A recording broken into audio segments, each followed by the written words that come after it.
Moi, je vois cet été, j'étais en vacances à Noirmoutier. Il y a mon petit qui était en train de se baigner dans la mer avec sa petite bouée impeccable, tu vois. Et à un moment, je sais pas ce qui s'est passé, il s'est retourné. Et là, je vais vous dire, je sais pas si c'est l'instinct paternel ou quoi, mais j'ai tout de suite vu qu'il devait beaucoup moins bien respirer par les orteils que par le nez. Alors Gilles Alma, bonjour. Eh ben salut. Nous sommes actuellement au Festival d'Avignon. Tout à fait. Où vous jouez votre spectacle 100% naturel jusqu'au 30 juillet. C'est ça. C'est la deuxième année consécutive que vous venez au festival. Il y a quelque chose en plus ici Au Festival d'Avignon Ouais. Ah bah il y a quelque chose en plus déjà, il y a 1700 spectacles tous les jours, donc ça c'est exceptionnel. Quelque chose en plus, bah il y a un monde fou cette année, j'ai l'impression, j'ai cette impression-là qu'il y a plus de monde encore que l'année dernière. Voilà, donc voilà, et puis c'est pour les professionnels, c'est aussi un rendez-vous à part entière. Il y a plein de professionnels de toute la France, de Suisse, de Belgique qui viennent, le public pareil, donc voilà, je pense que c'est incontournable quand on a un spectacle vivant de faire Avignon. Je crois que c'est vraiment un rendez-vous à part entière. Ouais. D'accord. La plupart des humoristes aujourd'hui utilisent beaucoup la politique, surtout en ce moment, grâce aux élections présidentielles, et beaucoup l'actualité pour dans leur spectacle. Vous avez décidé de pas du tout en parler? Non, ouais, je fais pas de politique parce que c'est quand on fait de la politique, forcément, on prend parti. Alors effectivement, on peut tailler tout le monde, hein, tu vois, tout le monde en a pour son grade. Mais je me mets à la place de ces gens qui essayent de faire leur travail, même si bon, parfois ils le font mal, parfois ils essayent de, enfin voilà.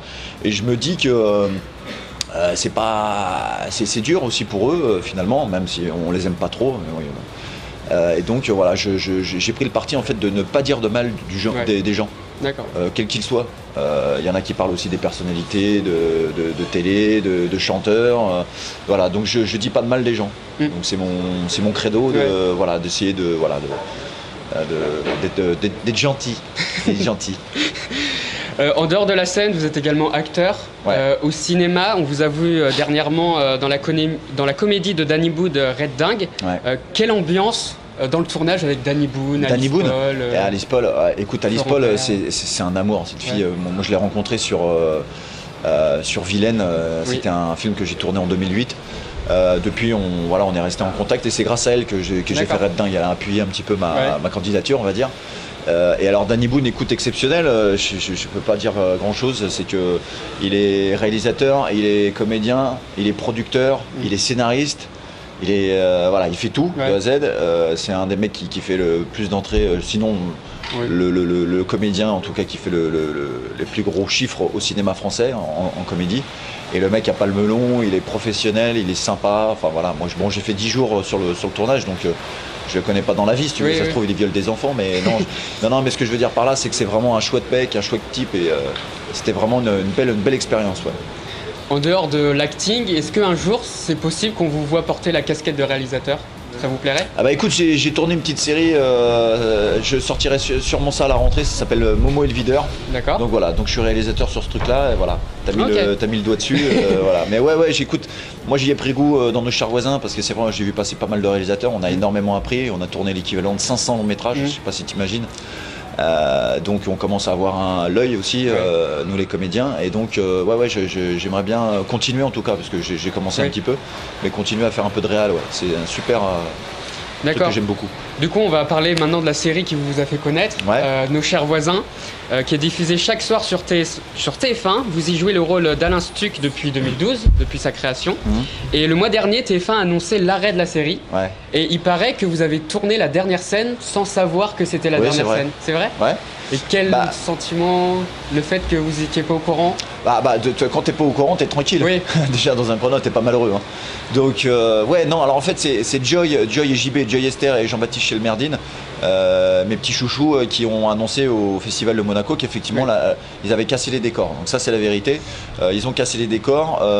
Et effectivement on n'était pas au courant. On a su ça, on nous a pas spécialement tenu au courant. C'est comme ça, c'est la télé, il faut aussi savoir l'accepter. On va pas se battre contre ça parce que de toute façon on gagnera pas. Mais c'était un petit peu brutal. Mais à la fois, on a tellement tourné. Ce que je disais tout à l'heure, c'est qu'il y a quand même encore au moins 1 an de diffusion. Donc on est peinard. Et après, la marque n'est pas finie puisque on va sûrement tourner. Là, c'est en train d'être écrit. On va sûrement tourner un 90 début 2018. Donc ça sera sûrement les voisins à la plage, les voisins, tu vois, je sais pas encore, hein, j'ai pas le scénar, et ça sera un 90 minutes dans sa continuité avec un vrai scénario. Ok, à la télé ou au cinéma? Alors, il semblerait que ce soit plus à la télé déjà dans un premier temps. Ouais. Voilà. Ok. Donc vous avez tourné à la fois au cinéma et à la télé. Y a-t-il une différence entre tourner pour le cinéma et tourner pour la télé? Alors écoute, la différence principale, c'est la vitesse à laquelle tu tournes. Ouais. Dans Nos chers voisins, on fait 10 minutes par jour. Alors pour les gens, ça peut paraître peu, mais dans le métier, les gens qui connaissent un peu le métier, 10 minutes par jour en fiction, c'est très très rapide. Voilà, on va très très vite. Voilà, le cinéma, quand tu es sur des gros films et tout, tu peux faire 2 minutes par jour. C'est-à-dire que tu fais en une journée 2 minutes de film. Donc on prend plus de temps, donc c'est pour ça que logiquement, quand tu vas au cinéma, tu as l'impression que les choses sont... Voilà, les comédiens sont peut-être parfois meilleurs, parce qu'on prend plus de temps, on répète les scènes, on chiate tous les plans, on met tout bien comme il faut, le chef-op a plus de temps pour faire de la lumière, enfin voilà, tout est ficelé. Et c'est pour ça aussi que les Américains parfois mettent même encore moins de temps, enfin ils font 1 minute 30 secondes de film par jour. Et donc voilà, comme ça tout est impeccable. Et dans Nos chers voisins, vous tourniez toute une saison d'un coup ou c'était échelonné sur toute une année? Non, on tournait tout d'un coup, tout était condensé au maximum. Voilà, ça c'est de la productivité, c'est un coup du producteur, il a parfaitement raison.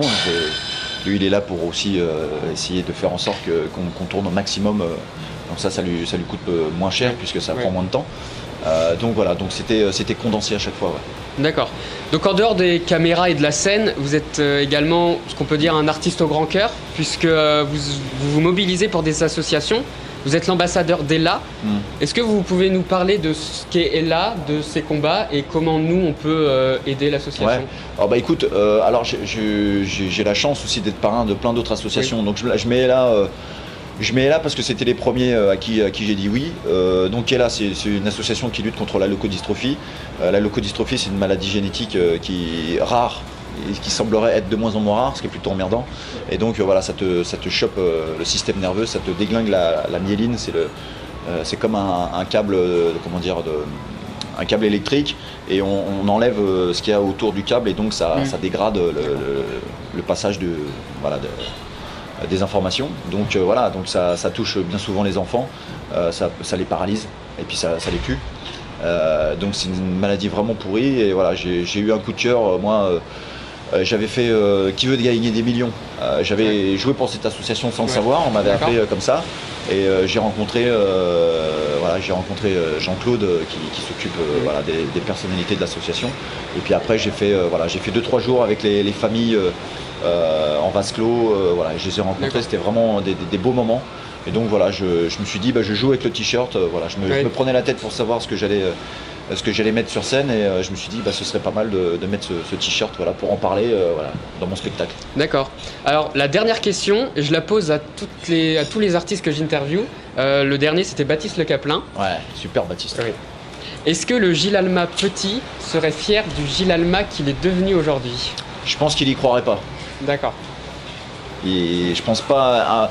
Petit, quel âge petit? 10 ans. 10 ans. Écoute, j'étais à 1000 lieues d'imaginer quoi que ce soit. 10 ans, je voulais même pas être comédien, j'étais très très insouciant, heureusement d'ailleurs, mais je me voyais pas du tout comédien, j'étais pas du tout. Quand on me demandait ce que je voulais faire, je crois que je mettais, je sais pas, jardinier, pompier, des trucs comme ça, tu vois. Mais pas un seul instant, j'imaginais cette vie-là, clairement. Eh ben merci de m'avoir accordé un peu de temps. Et on te retrouve jusqu'au 30 juillet à Avignon. C'est ça. C'est quasi complet. Ah écoute, ça marche pas trop mal, je suis content, ouais, c'est complet, c'est complet tous les soirs, mais bon, faut que ça, essayez de réserver quand même, hein. Et j'espère le meilleur pour la suite. Merci, pour toi. Toi aussi. Voilà. À la prochaine. Yes.